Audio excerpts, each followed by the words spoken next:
I believe my record as president, my leadership in the world, my vision for America's future, all merited a second term.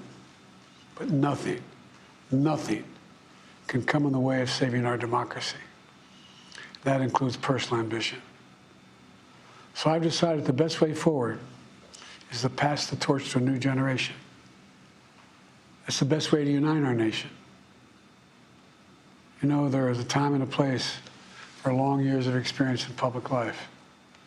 There's also a time and a place for new voices, fresh voices, yes, younger voices.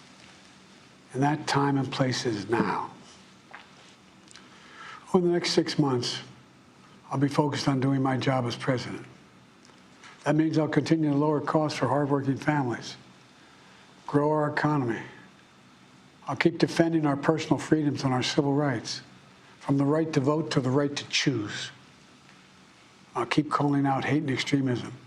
Make it clear there is no place in America for political violence or any violence ever, period. I'm going to keep speaking out to protect our kids from gun violence, our planet from climate crisis that is the existential threat. And I will keep fighting for my cancer moonshot so we can end cancer as we know it, because we can do it. I'm going to call for Supreme Court reform because this is critical to our democracy, Supreme Court reform. You know, I will keep working to ensure America remains strong, secure, and the leader of the free world. I'm the first president in this century to report to the American people that the United States is not at war anywhere in the world. We'll keep rallying a coalition of proud nations to stop Putin from taking over Ukraine and doing more damage. We'll keep NATO stronger, and I'll make it more powerful and more united than any time in all of our history. I'll keep doing the same for our allies in the Pacific. You know, when I came to office, the conventional wisdom was that China would inevitably surpass the United States. That's not the case anymore. And I'm going to keep working to end the war in Gaza, bring home all the hostages, and bring peace and security to the Middle East and end this war. We're also working around the clock to bring home Americans being unjustly detained all around the world. You know, we've come so far since my inauguration.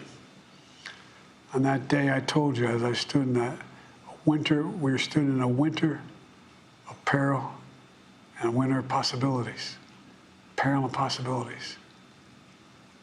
We were in the grip of the worst pandemic in the century, the worst economic crisis since the Great Depression, the worst attack on our democracy since the Civil War. But we came together as Americans. We got through it. We emerged stronger, more prosperous, and more secure.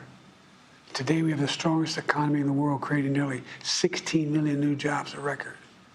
Wages are up. Inflation continues to come down. The racial wealth gap is the lowest it's been in 20 years. We're literally rebuilding our entire nation, urban, suburban, rural, and tribal communities. Manufacturing has come back to America. We're leading the world again in chips and science and innovation. We finally beat Big Pharma after all these years to lower the cost of prescription drugs for seniors. And I'm going to keep fighting to make sure we lower the cost for everyone, not just seniors. More people have health care today in America than ever before. And I signed one of the most significant laws helping millions of veterans and their families who are exposed to toxic materials. You know, most significant climate law ever in the history of the world.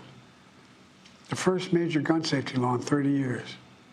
Today, the violent crime rate is at a 50-year low. We're also securing our border. Border crossings are lower today than when the previous administration left office. I've kept my commitment to appoint the first black woman to the Supreme Court of the United States of America. I also kept my commitment to have an administration that looks like America and be a president for all Americans. That's what I've done. I ran for president 4 years ago because I believed and still do that the soul of America was at stake. The very nature of who we are was at stake. And that's still the case. America's an idea. An idea stronger than any army, bigger than any ocean, more powerful than any dictator or tyrant. It's the most powerful idea in the history of the world. That idea is that we hold these truths to be self-evident. We're all created equal, endowed by our Creator with certain inalienable rights: life, liberty, pursuit of happiness. We've never fully lived up to it.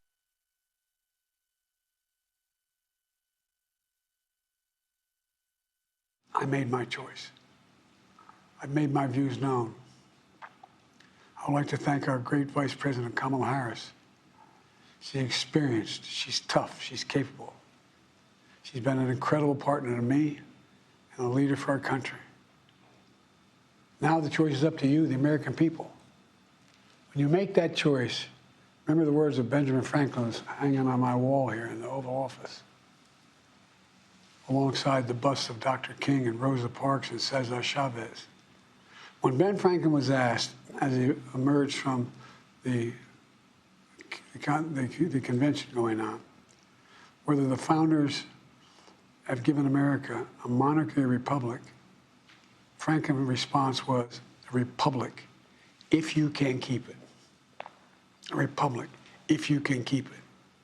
Whether we keep our republic is now in your hands. My fellow Americans, it's been the privilege of my life to serve this nation for over 50 years. Nowhere else on earth could a kid with a stutter, from modest beginnings in Scranton, Pennsylvania, and Claymont, Delaware, one day sit behind the resolute desk in the Oval Office as President of the United States. But here I am. That's what's so special about America. We're a nation of promise and possibilities, of dreamers and doers, of ordinary Americans doing extraordinary things. I've given my heart and my soul to our nation, like so many others. I've been blessed a million times in return with the love and support of the American people. I hope you have some idea how grateful I am to all of you. The great thing about America is here, kings and dictators do not rule, the people do. History is in your hands. The power is in your hands. The idea of America lies in your hands. We just have to keep faith, keep the faith, and remember who we are. We're the United States of America, and there's simply nothing beyond our capacity when we do it together. So let's act together, preserve our democracy. God bless you all, and may God protect our troops.